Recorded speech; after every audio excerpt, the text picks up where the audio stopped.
Hi there, and thank you so much for coming to my talk, The Woes of Wheat Supporting Extreme Asynchrony. My name is Ekaterina, or everybody calls me Katrina O'Neill, and I come to homeschooling from the tech industry.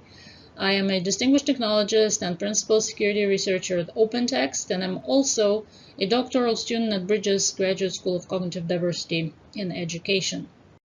Just a few words about myself. I was born in the former Soviet Union, and I came to the United States when I was 16 in 1996. After the collapse of Soviet Union in 91, I lived in Ukraine.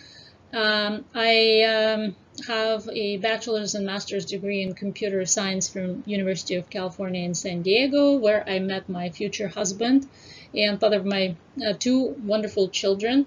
You can see them on this picture.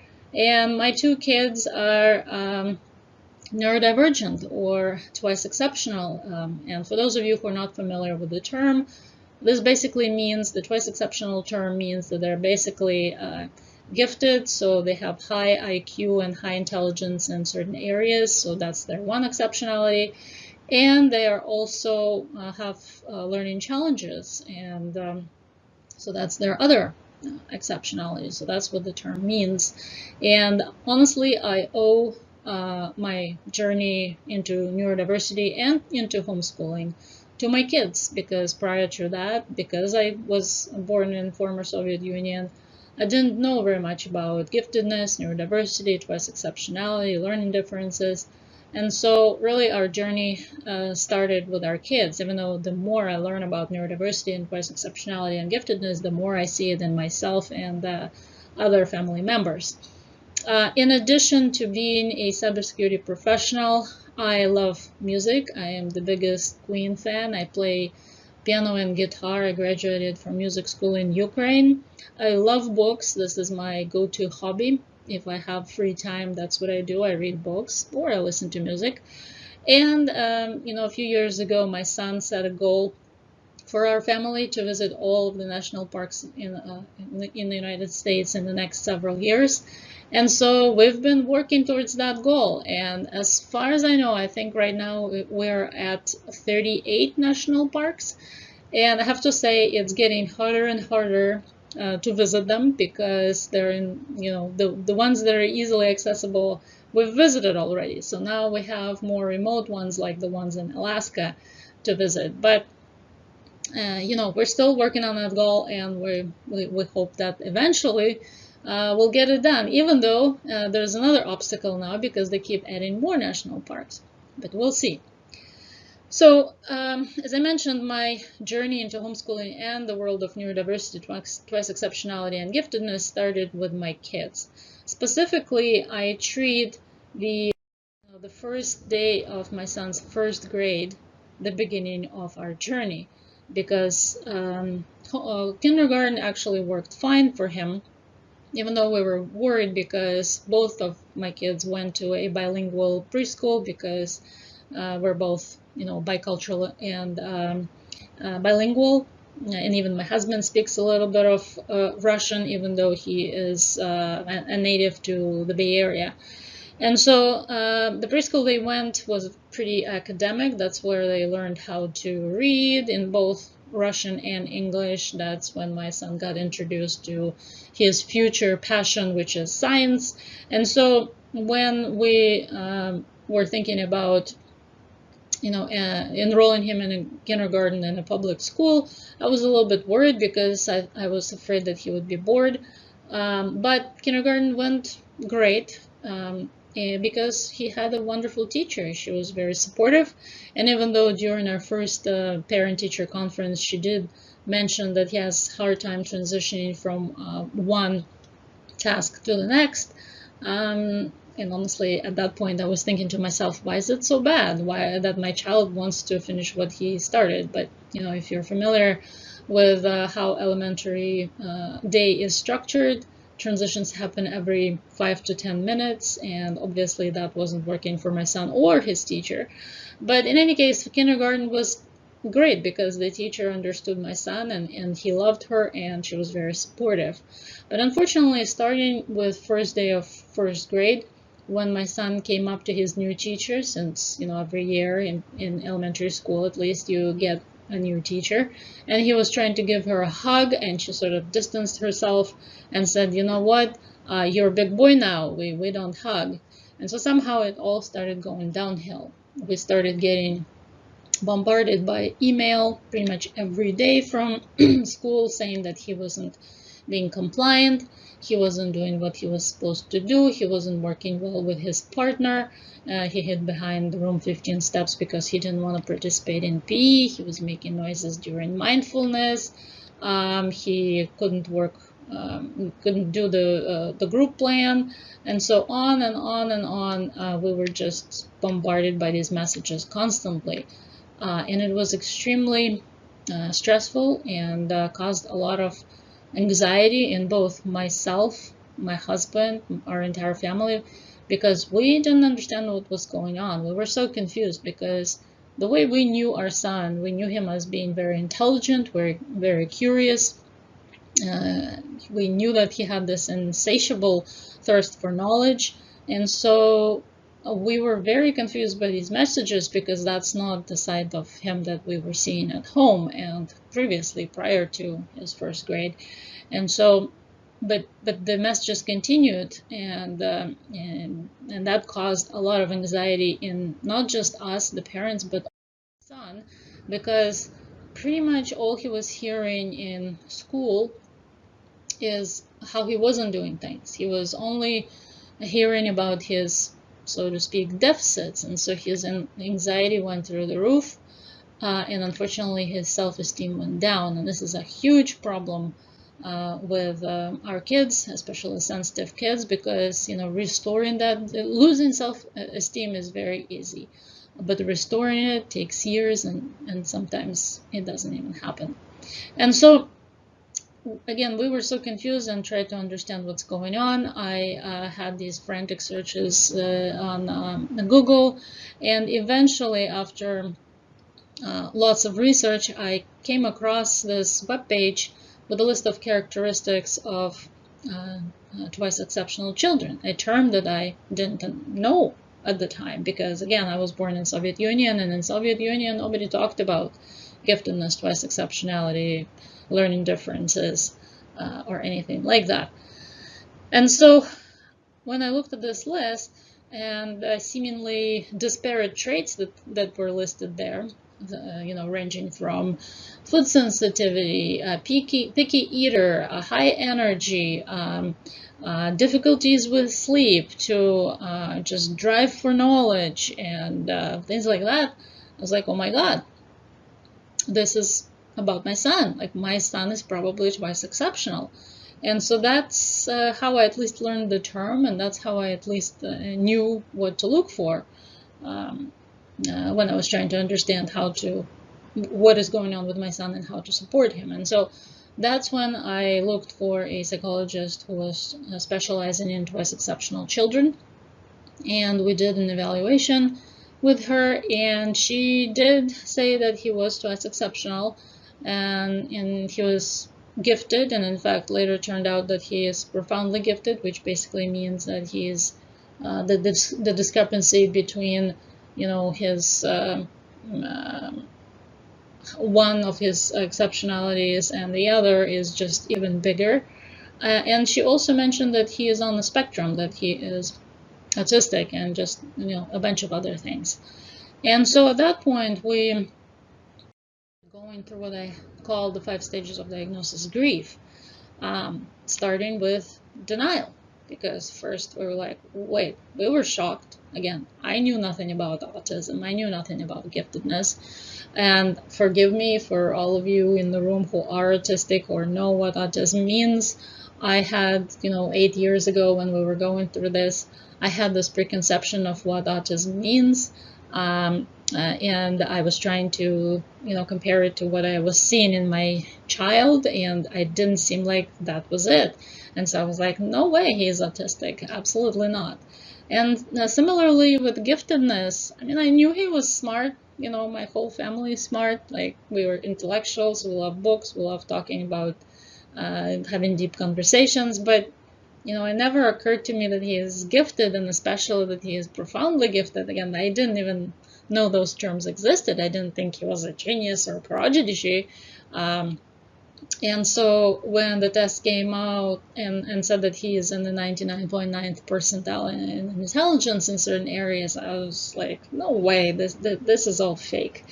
And so I really didn't believe it for a long time. But then eventually we started seeing things that sort of, started to indicate to me that maybe there's something to it. First of all, we started seeing that his interest in science, and specifically in astronomy. And so he was watching all these YouTube videos about Mars and Saturn V, and he especially loved this Russian astronomer. And so eventually I found out that this astronomer is teaching a course online at Moscow State University, one of the MOOCs, like one of the first MOOCs that they launched. And so I was like, do you want me to enroll you in this course? And my son was like, sure, let's try it.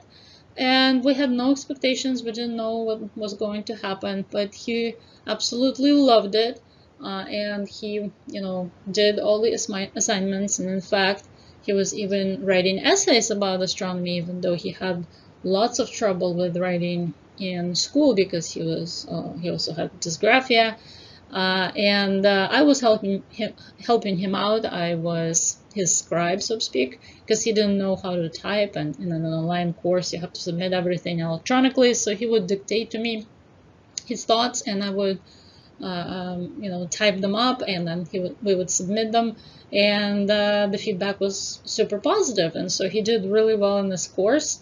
And so that's when it occurred to us that not every 7-year-old is capable of taking a college-level online course in astronomy. And so we were like, maybe there is something to his giftedness.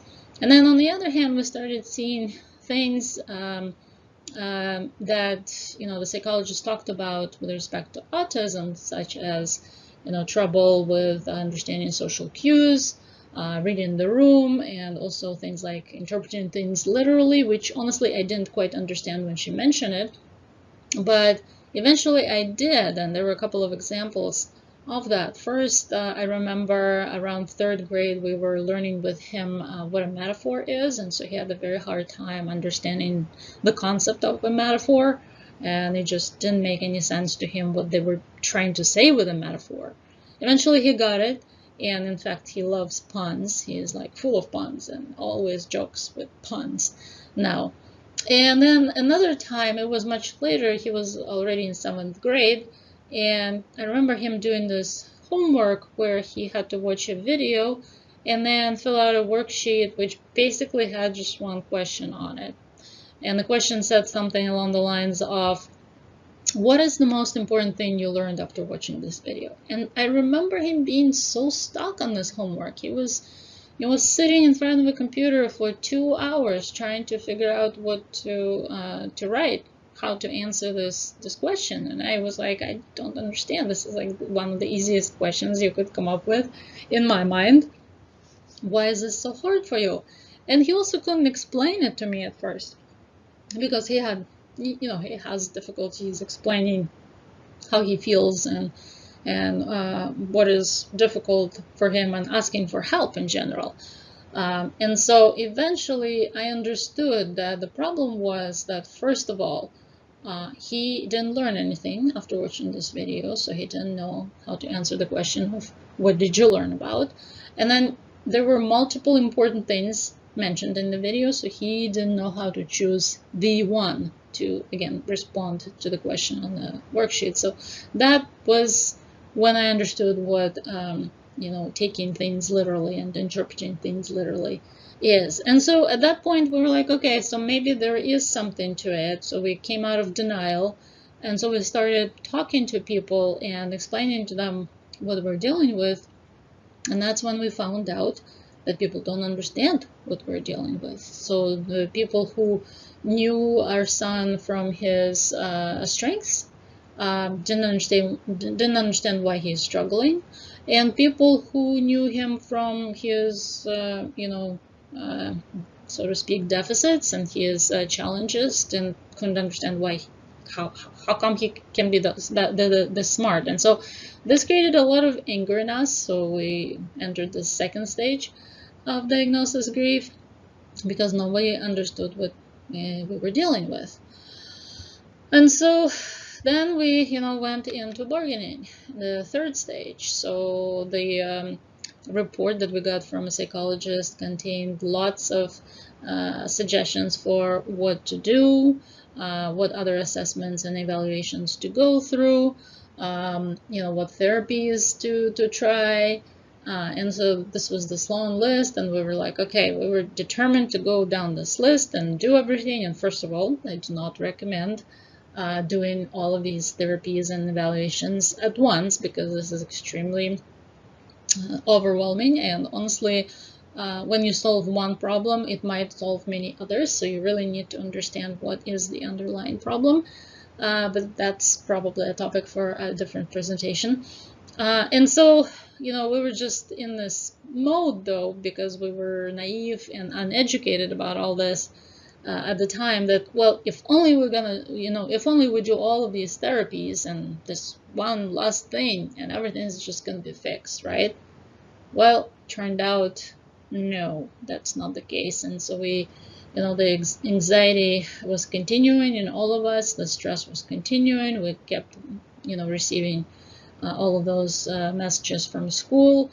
And so eventually we just entered depression and sort of didn't know what to do and didn't understand how to deal with this. I remember dropping my son at school and then driving to work, because both my husband and I were working full time, in the tech industry, in this crazy Silicon Valley schedules. And then I would be sitting in the car and talking to my mom on the phone about, and she was babysitting my daughter at the time, who was 3.5 years younger than my son. And so we would be talking about what else we heard from school and what other tantrums and meltdowns my son went through, and what would we do about it, and like discussing all these things. And again, it was super stressful. It was so hard to concentrate on work. All I could think about was what to do and how to help my child, how to help the entire family. But eventually we completely sort of changed our outlook on life and on lots of things. We started homeschooling, and I'm going to talk a little more about that later, and just completely restructured our life. And it took years, and I think this is an ongoing process, and it still continues. And sometimes things are better than other days, but in general, we came to accept our kids for who they are. We understand that there's no point, no reason in changing them. We just need to, celebrate their strengths and help them with their challenges. And it was extremely liberating once we got to that point. And everybody goes through that and works through that at their own pace. Obviously, there's no way, there are no shortcuts, there are no silver bullets. You really have to get to that yourself. But once you do, it's extremely liberating. That as we were, going through these 5 stages and just sort of really learning about giftedness and twice exceptionality and autism, and it later turned out that my daughter is dyslexic and also twice exceptional, also extremely smart. It's just I want to give credit to her as well, because both of my kids are deserved. It's just that our journey started with our son, so that's why he's the main character in this story. But once we started talking to people and trying to tell them what we're dealing with, and found no understanding at school and even with friends, we felt extremely lonely and isolated. It's a very isolating journey. And so we were really trying to find our community of people who understand what we're dealing with. And so we started trying to enter different communities. We started with the Russophone community, because the Russian-speaking community, because that's the community my family belongs to. And so we started talking to our friends, and unfortunately, as I mentioned, because most of them were born in former Soviet Union, because they're kind of my age, and we were talking about our kids, they also didn't know anything about giftedness, twice exceptionality, or learning differences. So we didn't quite find the belonging that we were looking for. Of course, we're still friends with lots of Russian-speaking people. It's just that we have to communicate to them on different aspects of our lives. So then we tried the scientific enthusiasts, so to speak, community. So because our son was so interested in sciences, we started attending all these public lectures, scientific lectures at Foothill College, Berkeley, Stanford. We bought a telescope, we went to star parties, and it was amazing. He met so many, people who were interested in science. He talked to them, he asked them questions, they were in awe of his knowledge, and it was really great, but they were all adults. He did not meet any of the kids who, whose passion was similar and sort of to the same depth and level. So he still didn't make any friends or connections, and also we realized that this community is really not for the entire family, because none of us are that much into science. I mean, we love it, but not to the same extent. And so again, we realized that, well, this community is excellent for supporting our son's interest, but it's not really a community for the entire family. We didn't feel like the entire family belonged there. So we kept on searching, even though we continued going to all these public lectures and such. And so then next we tried the special needs community. I signed up our son for swim lessons and horseback riding lessons for special needs kids. And once again and again, I don't want to offend anybody with different disabilities, physical disabilities, but a lot of kids who were in those programs had physical disabilities, and we just also could not really connect with them, because this is not what we're dealing with. Our child is fine physically. He has different special needs, and so unfortunately, again, we didn't feel like we belonged there. So then we tried the gifted community. So we realized that we probably need to leave public school and go to one of the amazing private gifted schools in the Bay Area. So we started attending open houses and trying to choose the school that would accept my child and talk to them. And I liked some of them. But then I realized that I like them for myself. Like, if I went to that school, I would love it. But I really could not picture my very self-directed, self-driven child who was interested in this one very specific topic, following the rules and sort of, complying in a regular school. And eventually I asked them, so my son is so advanced in science, but he's so behind in writing, for example, because he has dysgraphia. How are you going to support somebody who has this extreme asynchrony, this extremely asynchronous development? To which they responded saying that, well, you're probably going to hire a tutor. And at that point, I was like, okay, this is not happening, because, tuition for these private gifted schools in the Bay Area is mind-boggling. It's on par with college tuition. And so on top of it, I would have to pay a tutor. And also, it wasn't even clear whether, they'll be able to support his advanced interests and skills to the extent that he needed it. And it just seemed like there was so much competition and so much about achievement and the end result, as opposed to the process and learning, that we sort of thought that no, this is not for us. We need something different. So then we decided to try the PG community, the profoundly gifted community.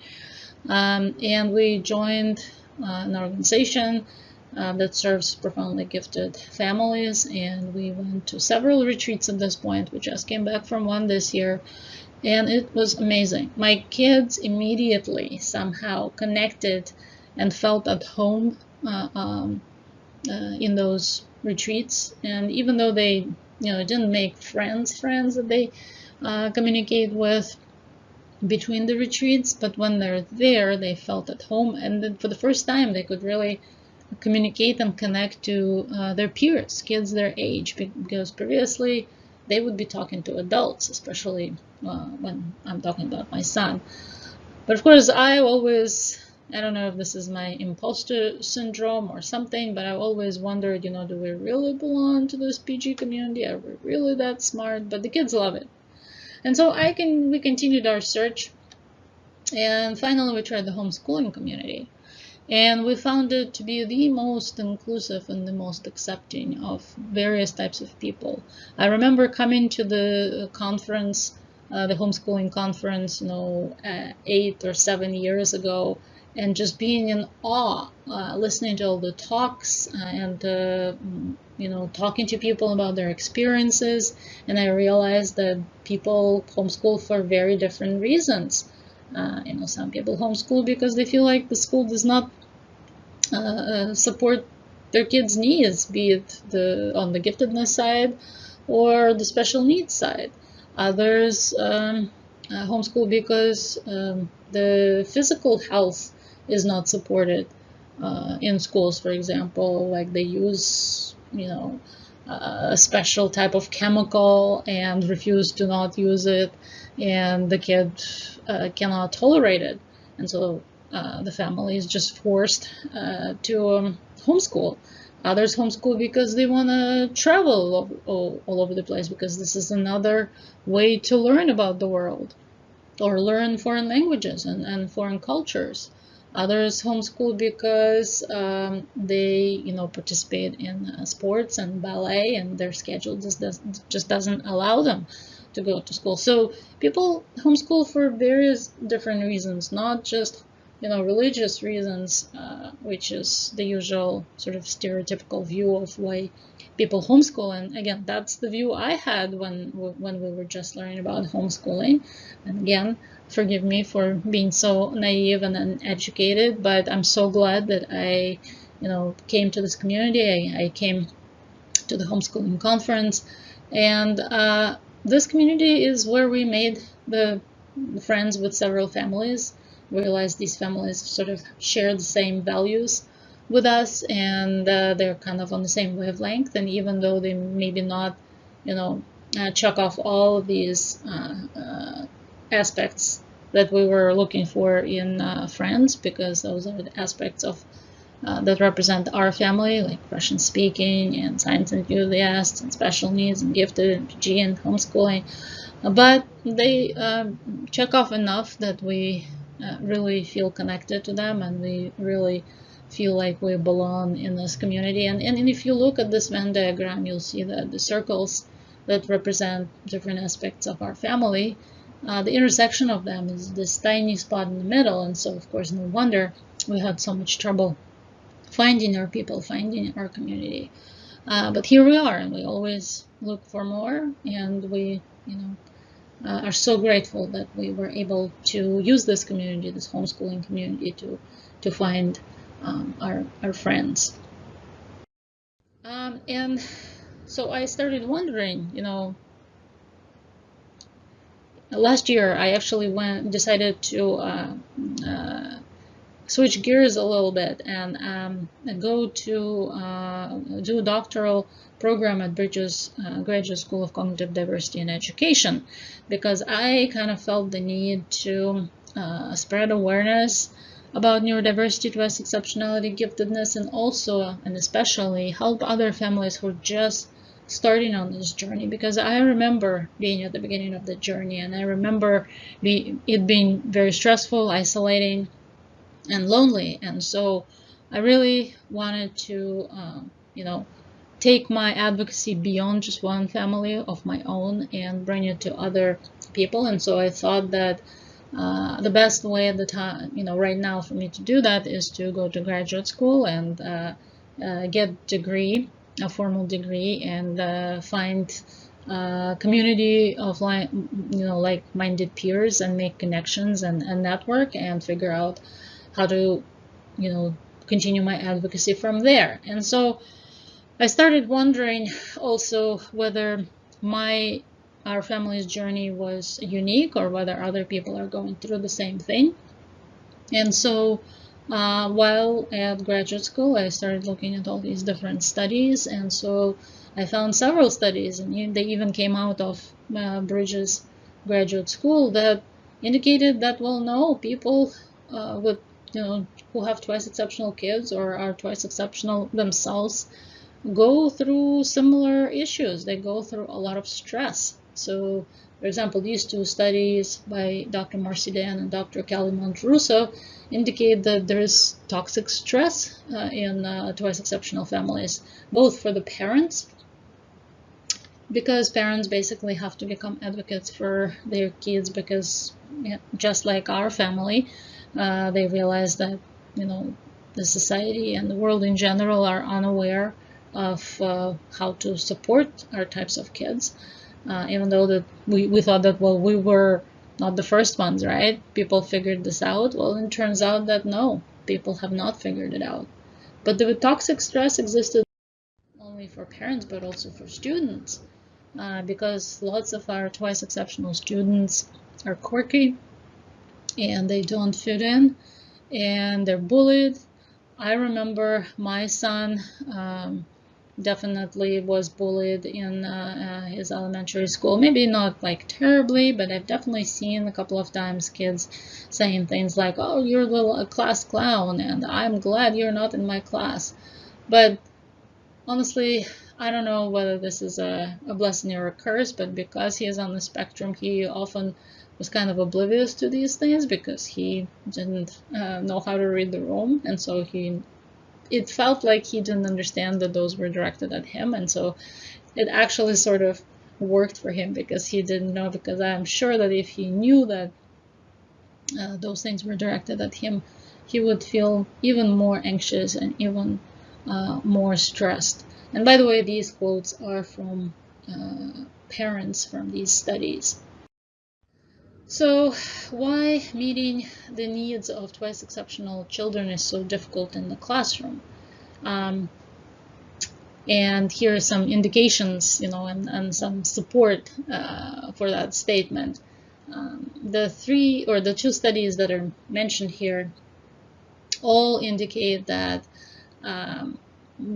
twice exceptionality is difficult, and one exceptionality is often masking the other exceptionality. So in the first study, you can see that only 9 out of 10 subjects received special education services, and only 4 out of 10 received gifted services.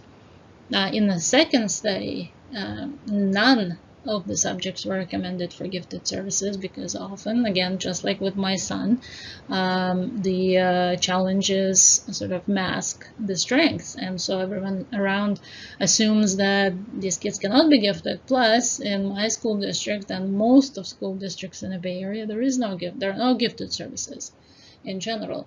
And the most mind-boggling finding from Dr. Dann's study is she was doing a study of 12 subjects, and between these 12 subjects, she found that there were 44 school switches.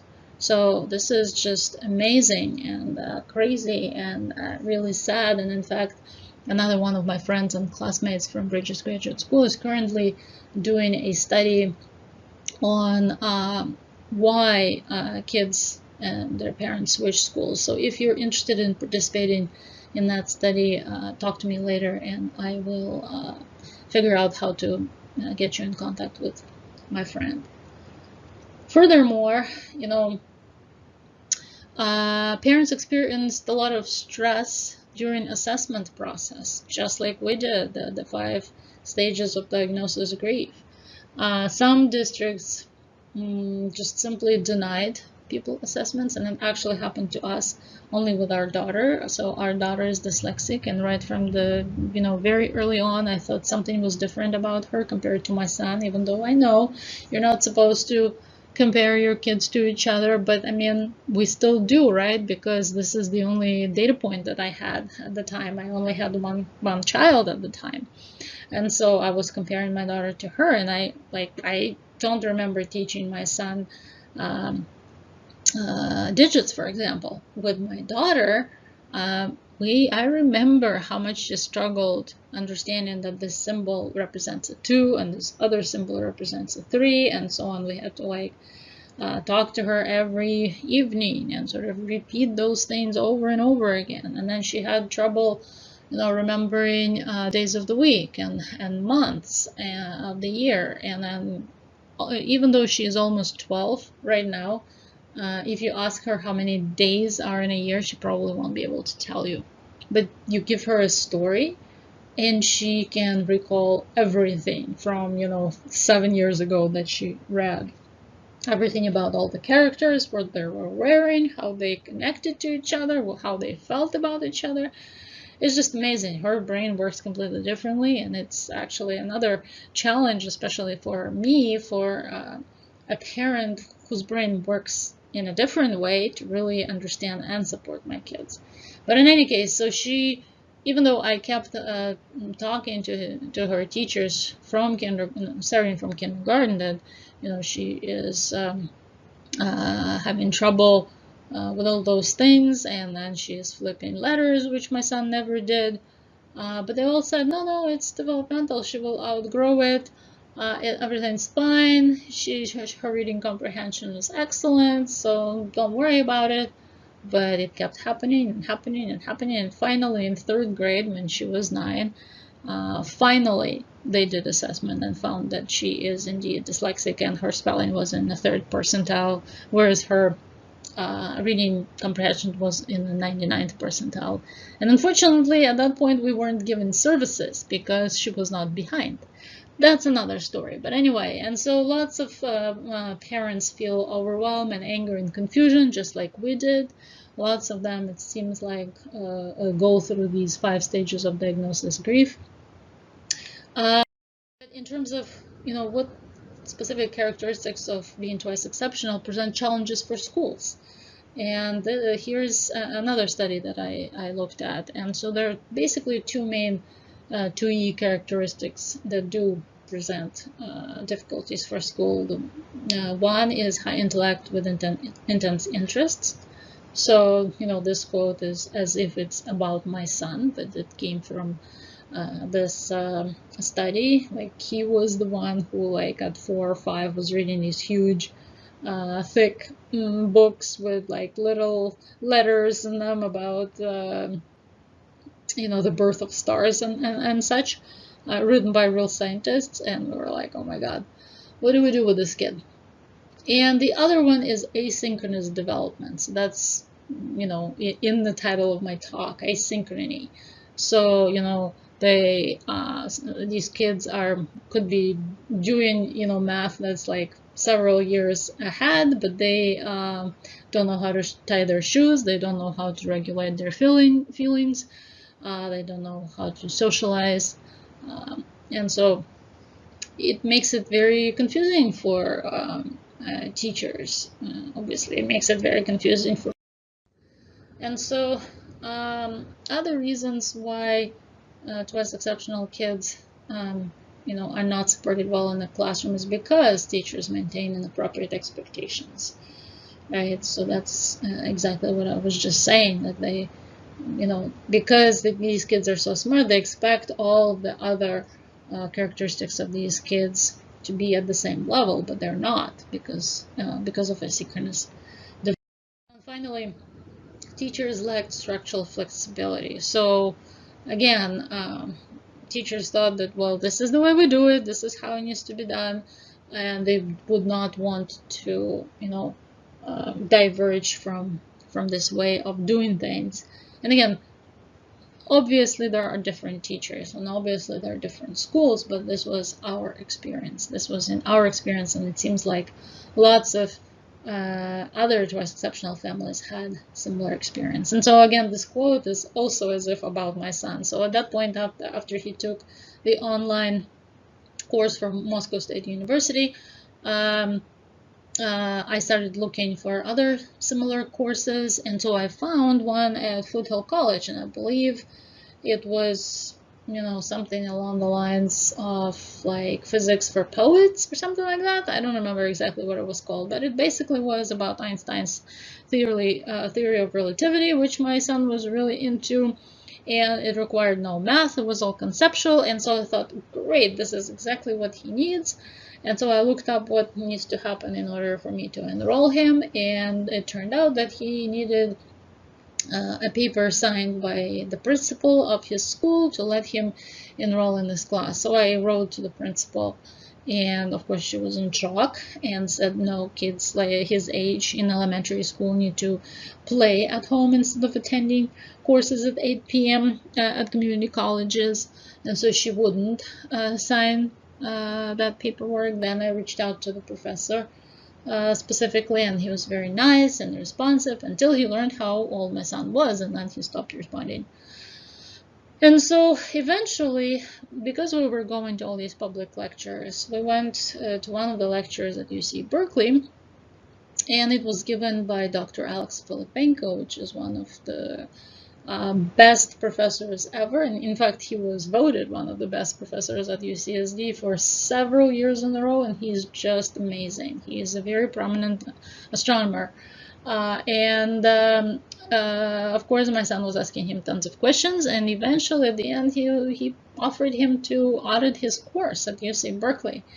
And again, we had no idea what to expect. We were shocked, we were stressed, we were like, oh my god, what are we doing? But we decided to give it a try, and this was already after we started homeschooling, because obviously we would not be able to go to Berkeley 3 times a week for all the lectures and discussion sections, etc., etc.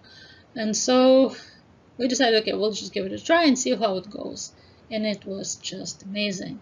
Did the first Big Bang Theory provide anything about the speed of the expansion initially? Okay, so Kirill is asking about the standard Big Bang Theory. What does it say about the initial expansion? The original standard Big Bang Theory says nothing about the original expansion. That's clearly an incompleteness of the Big Bang Theory. So stay tuned on, well, the second half of today, and in particular Wednesday and Friday, and I'll get to that. And so yeah, he went and audited this course. This is his picture at the end of the course with Dr. Philip Beno. He did amazingly well. So we got an email from his TA. So he went to all the lectures, all the discussion sections. He did all the homework. He did all the tests. He went to extra lectures and such. And so this is the email we got from his TA, who said that I wanted to let you know that Kirill scored 63 out of 75 on his final exam. And for contact, scores above 57 corresponded to A range grades, which are better than 67% of the class, and additionally the mean was 50.6. So very impressive. This was definitely a difficult exam. We also got a note from professor himself, who said that Kirill did great in his class, and if he took the class for a grade, then he would have gotten an A. And then actually a few years later, we went to another one of his public lectures at Foothill College, and he still remembers Kirill, and so here's another picture of them. So he was so impressed with him that he still remembers him, and it was so nice. It was so nice to see him, and so nice to know that he still remembers him. And in fact, after the end of the course, he invited Kirill and I to another one of his lectures at Foothill College, and we were invited as VIP guests, so we were sitting in the first row, so that was really cool. And right before the lecture, he introduced my son to the professor, who stopped responding to me when I was trying to get my son enrolled into his course. So I feel like that's just karma right there. But anyway, there's another study that I wanted to mention, and it was asking kids, twice exceptional kids who are in school, which learning strategies are not used by schools that they thought would be very beneficial for them. And so I split them up into 3 sections. First is flexibility, and so here are some of the strategies that they mentioned. And remember, this is the kids who mentioned them. Having a flexible schedule at school that changes with your interests, because we know that our twice exceptional gifted kids have these bizarre interests that change frequently, and they want to dive deep into them instead of following what everybody else is learning, having the freedom to move around the classroom or school while learning. My son didn't have that option. He was always blamed for pacing. He loved to pace. And so I know that a lot of schools now are accepting of that, but not in our case.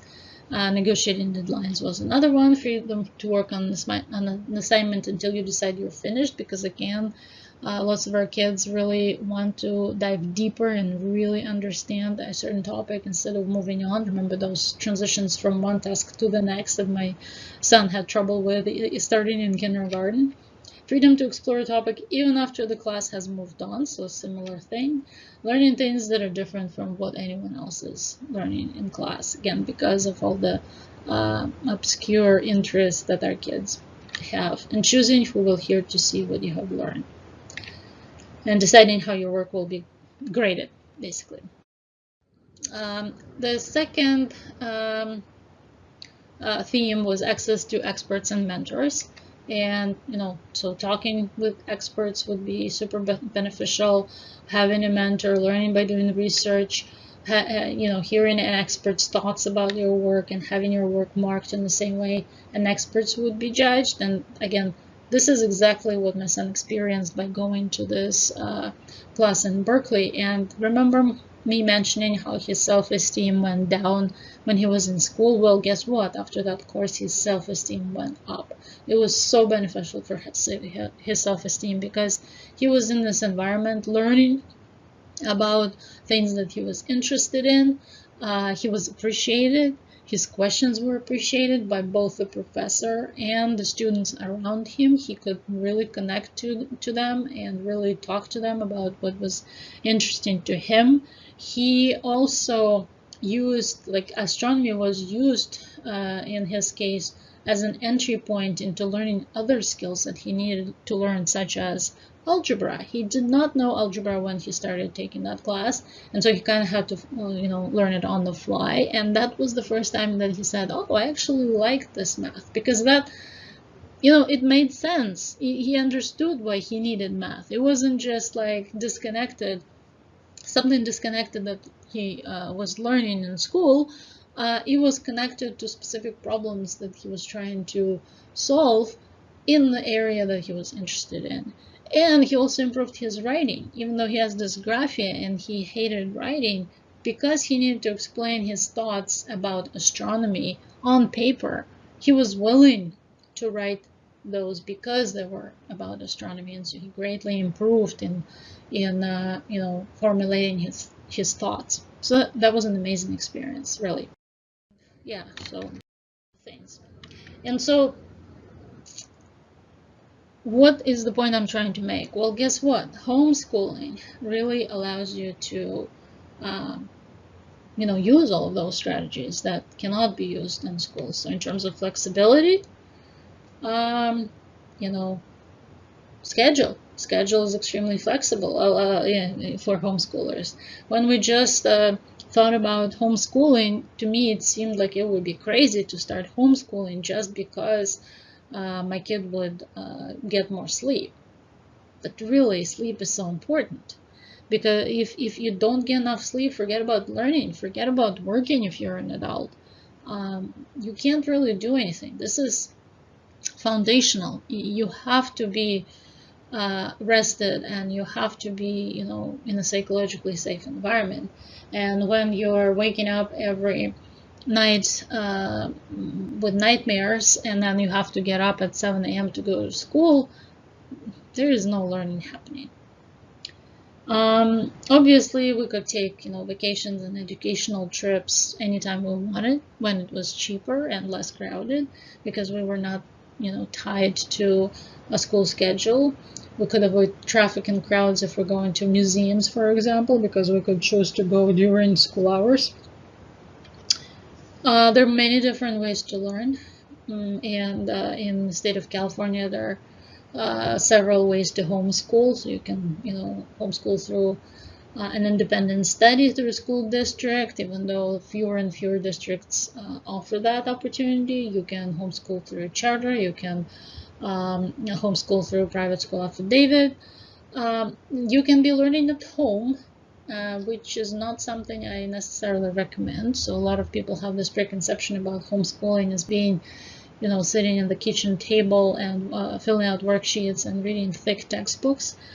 It works for some, but not for everybody. And really, then what was the point of really leaving school and recreating it at home?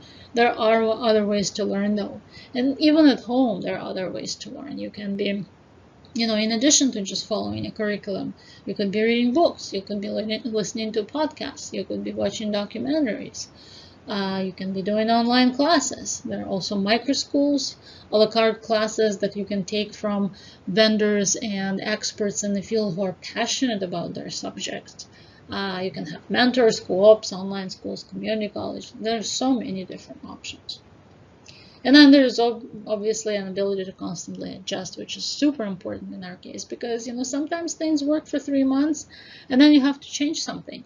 And in school, you cannot do that, but with homeschooling, you can always adjust. I say that the beauty of homeschooling is that you can really create an environment very individualized that works specifically for you at this particular time. And it's easy to change it. I mean, not easy, but it's possible to change it if the change is necessary. And then there's sensory processing and many other issues that are mentioned in IEPs, like my son did have an IEP for his autism, and so lots of accommodations and goals that were mentioned in his IEP with homeschooling just, were irrelevant because, obviously he can have preferential seating at home, or he can pace as much as he wants if that helps him regulate himself, and it's not a problem.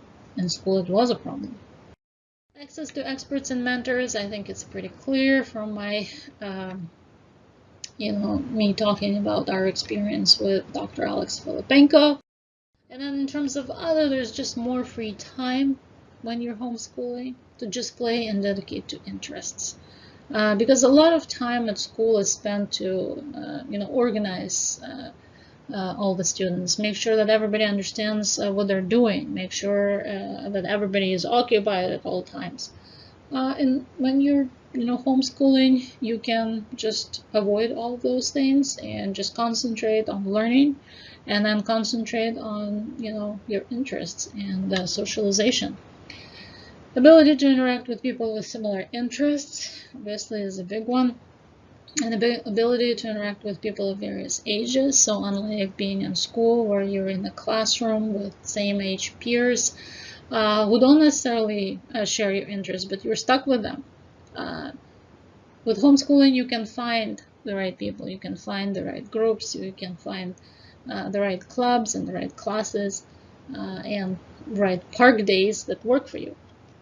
Ability to make decisions for themselves, I think, is huge, and homeschooling really allows kids to practice that, because kids should be allowed to choose, what classes they want to take, which kids they want to hang out with, what clothes they should wear.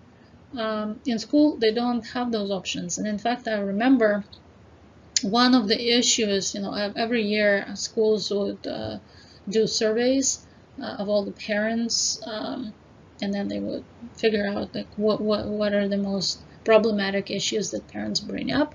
And I remember several years in a row in our school, the main problem that parents brought up was the fact that kids do not know what to do with themselves during free time, because at school they're always told what to do, and they never exercise, they never practice to think what it is that they actually want to be doing.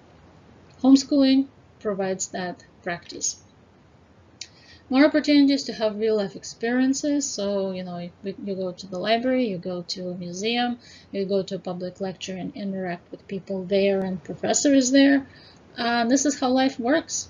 Again, this is not, life is not about sitting in a classroom with same-aged peers who don't share your interests. And so this is it. Thank you so much. If you have any questions, feel free to reach out. And thanks again for coming to my talk and listening to it. Life is not about